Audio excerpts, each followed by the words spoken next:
Well, once again, the media calls the winning party in an election in Europe far right. The Freedom Party won the vote over the weekend, but opposition is refusing to allow them to form a government because they're far right, they say. We can't work with the far right. This is the will of the people being subverted in a Western country. So joining us from Austria is political analyst Ralph Schoelhammer, host of Hammer Time on YouTube. Thank you so much for joining us. Thanks for having me, Natalie. Finally, we talk about Austria, right? Finally, we can actually talk about my country. It's been long, but it's finally happening. But maybe not in a great way, because tell us what happened. This Freedom Party had a record turnout. They're being called anti-immigrant, of course, far right. But what do they really stand for? And why can they not form the government that the people are voting for them to have? Well, in order to tell the story, I have to go back 32 years, because my theory is, and I hope that I will not upset your viewers by saying so, I think that modern right-wing populism actually did start in Austria in the early 1990s. Right? The Freedom Party, the rise of the Freedom Party began in the early 1990s, and one of the key elements of their popularity at the time was they made a referendum in 1992. And the name of that referendum was Österreich zuerst, which is German for Austria first. So I'm not saying that Donald Trump stole it with his America first agenda, but the idea that Western governments put everybody else first, except their own people, right? That they act in everybody else's interests, except the interest of their own people. I think this sentiment crystallized into a successful political movement for the first time in the 1990s in Austria.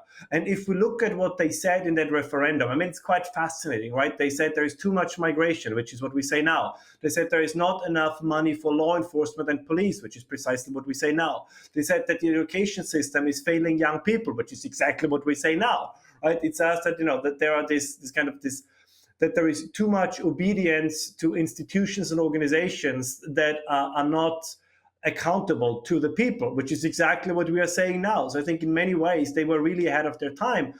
They had some up and downs as a party. They were in government before, then they imploded, then they were in government again, then they imploded again. But this is the first time and this is so interesting, right? Because it shows you, even if you stumble again and again as a party, if you get the issues right, you can always make a comeback. So they were going up and down, but this time I think they really got everything right. They ran a very disciplined campaign. They got the entire COVID issue right, which I think is ultimately what pushed them over the finishing line. And they got the migration issue right. So I think I'm not hiding my sympathies for the party. I think they did lots of things right. And the Austrians in particular, you can no longer blackmail us into not voting for a party with the far-right moniker, because that has been done 30 years ago. It's stale, it's old, nobody cares about it anymore. So is it as prevalent in your media as it is in ours? Because we can just call you those names, okay, and people just are losing trust in the media. That's a familiar story.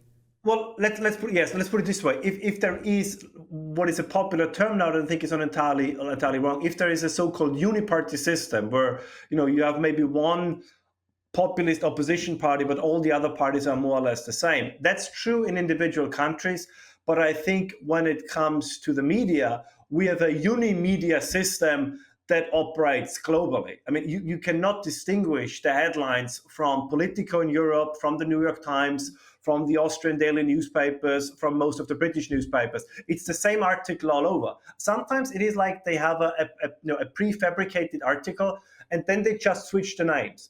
It is far right, and then the name of an Austrian politician, or Donald Trump, or Giorgia Meloni, and then it's exactly the same article.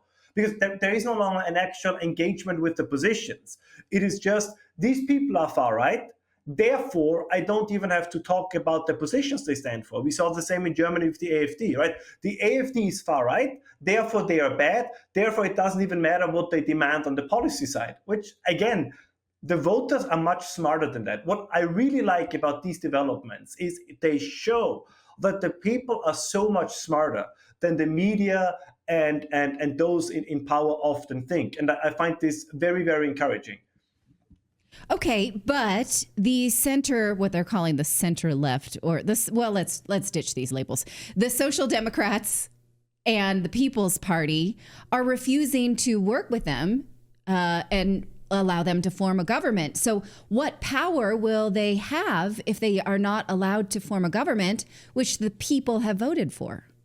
Well, that's a good question. And the problem is, yes, right, this time probably they will not make it into government. That is correct. But I think whichever alternative government is being formed will not have a very long shelf life. So to be quite honest, this might be a good thing because they are usually very good as an opposition party. They came in first with about almost 3 percentage points ahead of the Conservative Party. If they have to go in opposition again, I would argue that the next time they will not have 29%, they will have 34%. And then they can govern even more effectively. So if the other parties, because this is the big irony here, I don't know what the expectation of the other parties is. People voted for the Freedom Party because they're dissatisfied with the performance of the other parties. Now, the other parties, they don't offer a program. They only offer, we are not the Freedom Party. We are not the FPÖ. But that's not enough, right? This is not going to convince anybody. By the way, this is the same. The reason why we know that this is not working, we see this in Germany, right? If all you have is, we are not the AfD, that's not weakening the AfD, it's strengthening the AfD, because contrary to the media and the politicians, people actually look or listen to the program. And just as with the AfD in Germany, or with Nigel Farage in the UK, or the Freedom Party in Austria, they look at the program, or the parts of the program that they promise that they will execute, and say, we like what we see.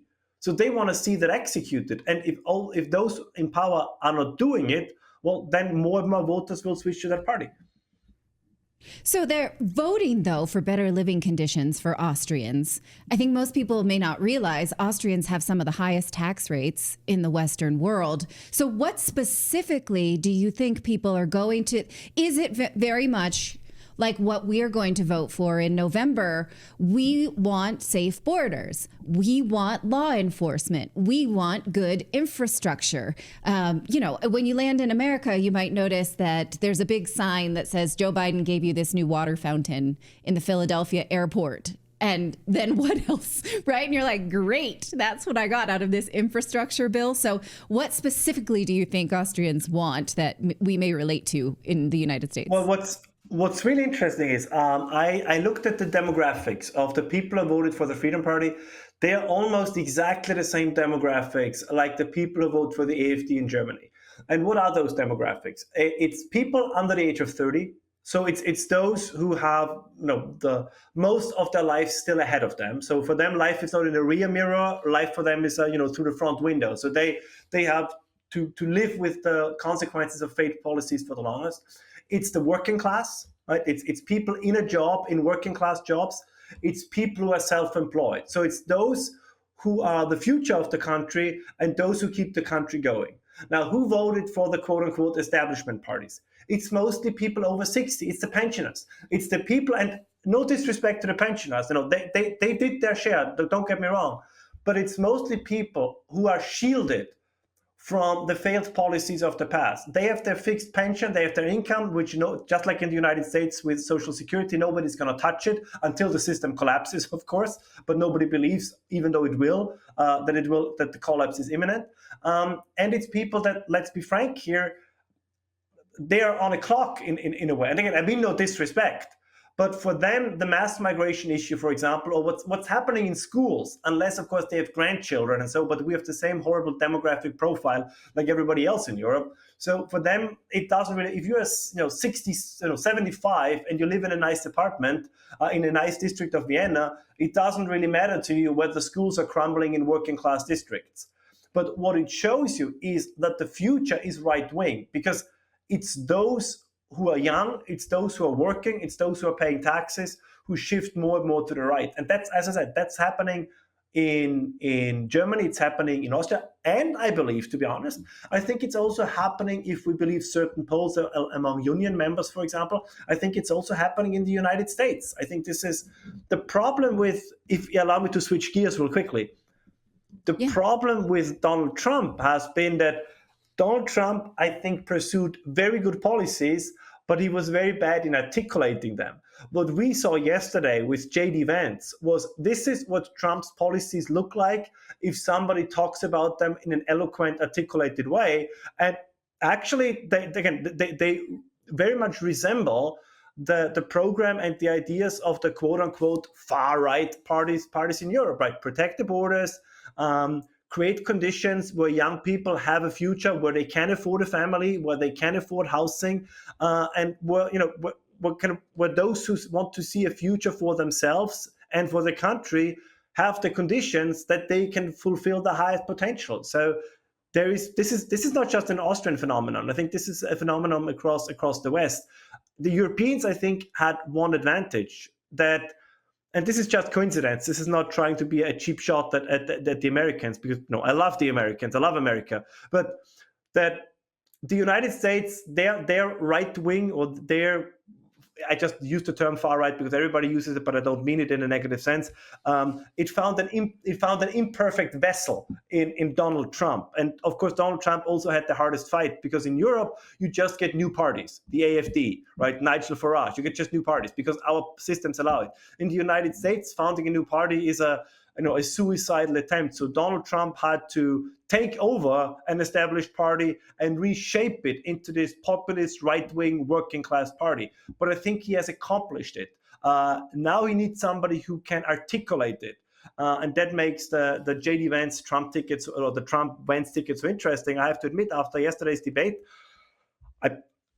my dream would be kind of a right-wing coalition from Italy to Austria to Germany to Hungary to France to the UK, including the United States. I think this could really be a Western civilization saving coalition. So I plead with your viewers, your American viewers, that go and early vote and go on November 5th, and every vote, even if you live in California, every vote counts. Yes. Yeah. I guess what I worry about is that we saw in 2016 there was a vote for Brexit, and that same sentiment ended up in a Trump win in 2016. So we saw this sort of wave of a similar sentiment, and we had a template in the United States. We were sort of warned when Brexit passed. And so now we see a similar thing. We see a lot of right, I don't want to use wing anymore. I'm going to say right-leaning voters sweeping throughout Europe. We think that will happen in the United States, but we're being given a template in Europe for the leftist party to say, I don't accept this. I don't allow you to govern. I'm not, we dig our heels in. We're going to just throw a big fat temper tantrum. And yes. So is this the temper tantrum that we may see after a Trump win? Is that something that you see is a possibility? No, I think you're absolutely right. I mean, Brexit is a beautiful example. So you had David Cameron came in. I was almost calling him James Cameron, but of course it's David. David Cameron came in. Like, they did the referendum, and to everybody's surprise, the British people voted to leave the EU. But the issue then was that the people that were supposed to make Brexit happen were people who didn't want Brexit to happen, and this is exactly how Brexit was executed. And this is where whether you want to call it the entrenched institutions, whether you want to call it the deep state, but this is the big problem. Very often, and I said this on your show before, right? The problem is, even if the right wins elections, winning an election gets you into office, but it is controlling the institutions that gets you into power. And this, I think, was also what hampered Donald Trump in his first term, that Trump was always not just fighting against the Democrats, he was always also fighting against the institutions, in the sense that, for example, a good one is, let's say, the State Department. They basically wanted to do whatever they wanted without any reference to the president. And he also had to fight the Paul Ryans and the Mitch McConnells, both of whom didn't like Trump because they were, old guard institutional country club Republicans. They were, and to this, Mitch McConnell, if he doesn't freeze up in front of a camera, was capable of adapting to this a little bit. But I think people like Paul Ryan, to the very end, did not understand that the Republican Party, if they want to survive, as they did under Trump, is the party of a multi-ethnic, working class, patriot coalition, just as it is for the right in Europe. But the problem is, and this was the mistake by everybody on the right to some extent, that we neglected the institutions, from the bureaucracy to the universities, and it's the universities where the people are educated that then move into the bureaucracy. If all of these people are left-wing, it's great to have a right-wing chancellor, a right-wing president, but to say it in a somewhat provocative way, he has a hard time getting someone, carrying a letter from his office to the post box.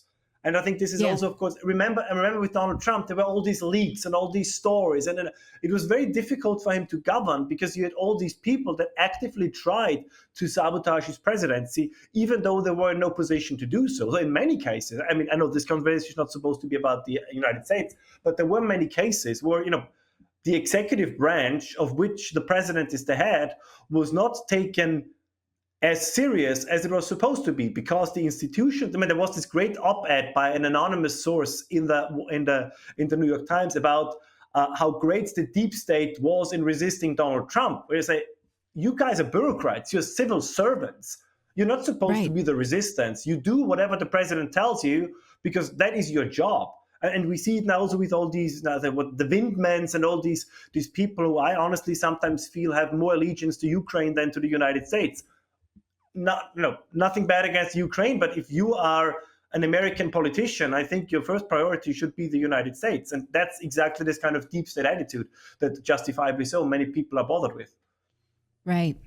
All right. Well, we'll see if this is a template. We have less than a month before our election, so we'll watch it. But thank you for explaining what's going on in Austria and what the will of the people is and how it's kind of okay to care what people of Austria think. That's gotta be a thing. So you can follow Ralph. His channel is, your show is called Hammer Time on YouTube, and you can find him also on X at, which one do you want? Raphael? Is this one the one you're using for the? Okay. Yes, I know that. I have to change. I have to change the name. The name is a funny story I'll tell one day, but I have to change it to make it easier. Right. to say. Yeah, it's like Schwarzenegger. You gotta meet us where we are. Things that we can spell. Precisely. All right. It's always a pleasure to see you, Ralph. Thank you for joining us on Redacted again. Thanks for having me, Natalie. Thank you.